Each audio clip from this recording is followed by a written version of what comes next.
सनत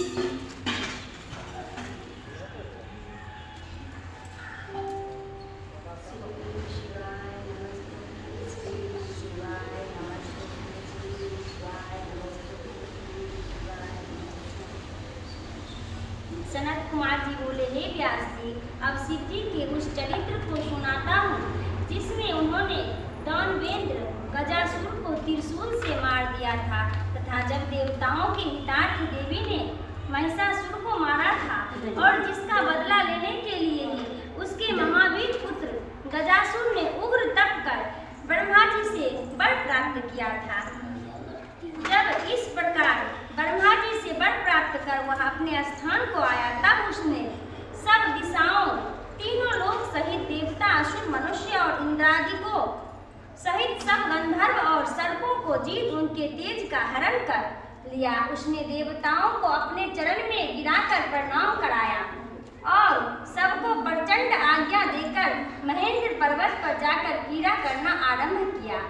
अब वह विषय लोपुत हो गया, शास्त्र को उल्लंघन कर अपनी बुद्धि को पापमय बना लिया। पृथ्वी पर जितने भी तपस्वी ब्राह्मण थे महिषासुर का पुत्र उन्हें क्लेश देने लगा। वह पूर्व और बैरी का स्मरण कर धर्मात्माओं को अत्यंत कष्ट देने लगा। जब वह असुर एक समय नंदवन में गया तो उसके आतंक से वहां रक्षा करो ऐसा शब्द होने लगा, परंतु वह दैत्य सबको कष्ट देता। रक्षा करो ऐसा शब्द होने लगा, परंतु वह दैत्य सबको कष्ट देता ही रहा और इस प्रकार वह काशी नगरी में आया तो उससे पराजित इंद्रादि सब देवता भाग कर शिव जी की शरण में गए और प्रणाम कर बड़ी स्तुति की। तब शिव जी कुपित हो हाथ में त्रिशूल ले उस दैत्य को मारने चले। उसने शिव जी से बड़ा युद्ध किया और तलवार ले शिव जी के ऊपर दौड़ा। शिव जी ने त्रिशूल उठा उसका सिर छेदन कर दिया, परंतु उसने उसे अपना छत्र माना और शिव जी की अनेक स्तुति की। शिव जी शीघ्र ही प्रसन्न हो उसे वर देने लगे। उसने कहा, यदि आप हम पर प्रसन्न हैं तो मुझे मार मेरी इस देह को चर्म को अपना ओढ़ना बनाइए तथा अपना कीर्तिवास नाम कीजिए। शिव जी ने तथास्तु का उसके उस शरीर को काशी क्षेत्र में मुक्तिदायक ज्योतिर्लिंग बनाया, उससे कीर्तिवासेश्वर हुए। फिर शिव जी ने गजासुर से उस विस्तृत चंद्र को ग्रहण कर अपना अच्छादान दिया। ब्रह्मोत्सव हुआ, काशीवासी प्रसन्न हो गए। सब देवता ने शिव जी को नमस्कार कर बड़ी स्तुति की। गजासुर वध से देवता शांत हुए तो प्रेम सहित इस आख्यान को पढ़ता है और सुनता है, वह बड़ा सुख पाता है तथा अंत में मोक्ष को भागी होता है। इति शिव महापुराण पंचम युद्ध खंड का 57वां अध्याय समाप्त हुआ। 58वां अध्याय शिव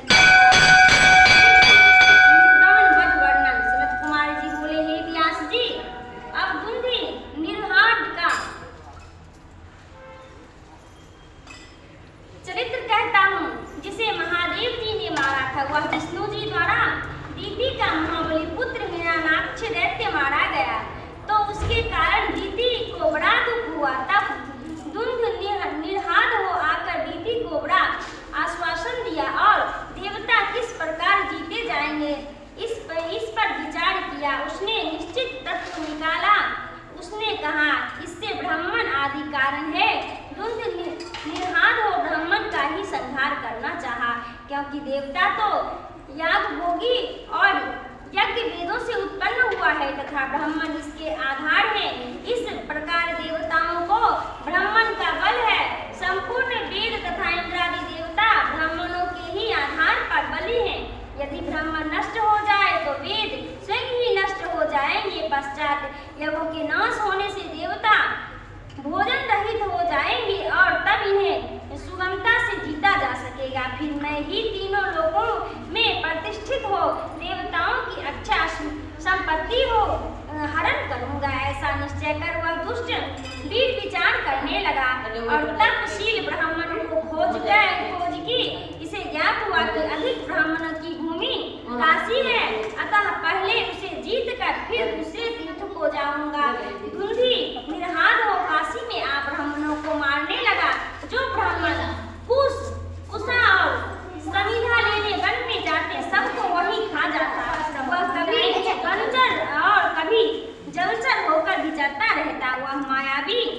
अदृश्य रूप दैत्य कभी देवताओं की दृष्टि में नहीं आता। दिन में मुनियों की तरह ध्यान लगाकर मुनियों के मध्य में बैठ जाता और रात्रि में ब्राह्मण की पर्णशाला में प्रवेश कर निर्जन देख व्याघ्र रूप धारण कर ब्राह्मणों को फाड़ कर खा लेता। इस प्रकार उस दुष्ट ने बहुत से ब्राह्मण को मार डाले। इस समय शिवरात्रि में एक शिव का भक्त शंकर जी की पूजा करके ध्यान करने लगा। तब वह दैत्य व्याघ्र रूप धारण कर उसे खाने चला, परंतु ब्राह्मण तो शिव मंत्र रूपी कवच धारण किए था, जिससे वह शिव भक्त को न खा सका, जिससे भगवान शंकर कुपित हो उसे वध करने की इच्छा करने लगे।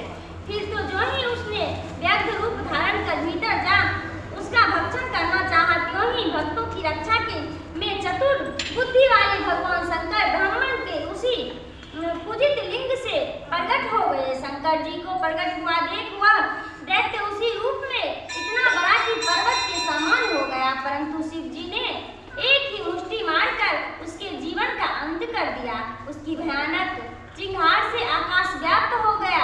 ईश्वर उस मरे व्याघ्र को अपनी बगल में दबा लिए। मुनि ने एकत्र हो जय जय शब्द से शिव जी की बड़ी स्तुति की। भक्त की रक्षा के लिए बड़ी प्रार्थना की। चंद्रशेखर भगवान प्रसन्न ब्राह्मण ने ये तथास्तु का उन्हें निर्भय किया और कहा, जो मनुष्य श्रद्धापूर्वक मुझे इस रूप में देखेंगे उनके दुख को मैं अवश्य ही दूर करूंगा। पश्चात देवताओं और मुनियों ने अंजलि बांधकर बड़े प्रेम से सुंदर सुंदर वाणियों में शिव जी की बड़ी स्तुति की। जो मनुष्य इस व्याघ्रेश्वर की चरित्र को सुनता है अथवा उन्हें अन्यों को सुनाता है, वह अपने सब मनोरथ को प्राप्त होता है, उसके समस्त दुख दूर हो जाते हैं तथा वह अंत में मोक्ष का भागी होता है। वह स्वर्गदायक, यशदायक, आयु, पुत्र और पौत्र की वृद्धि करने वाला है। शिव जी का यह चरित्र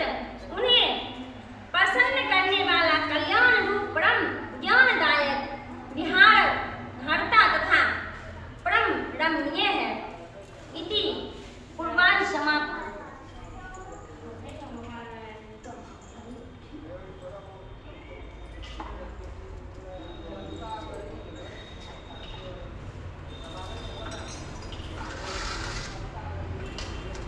आप लोग हमारे चैनल को लाइक कीजिएगा, शेयर कीजिएगा, सब्सक्राइब कीजिएगा।